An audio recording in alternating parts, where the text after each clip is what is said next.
અહીંયા ગાડી છે ને ઈશ્વરનો હાથ ભરેલો હોવો જોઈએ. પુષ્કળ પુરુષાર્થની સાથે પ્રારબ્ધ લઈને આવો ને ત્યારે ત્યારે તમે રાસ વિહારી દેસાઈ, વિભા દેસાઈ, ત્યારે તમે જનાર્દન અને હંસા દવેને સાંભળી શકો, ત્યારે તમે આશિત દેસાઈને સાંભળી શકો, ત્યારે તમે the great Purushottam Upadhyay, oh my God, my God.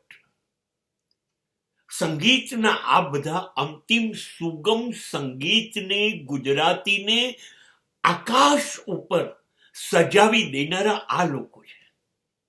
આ લોકોને સાંભળીએ ત્યારે ખબર પડે. અને મનહરભાઈએ જે કામ કર્યું છે કોઈ નહીં કરી શકે.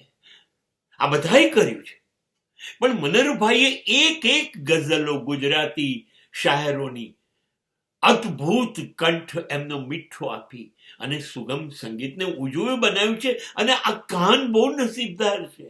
આવું જ બધું સાંભળીને જીવ્યો છું.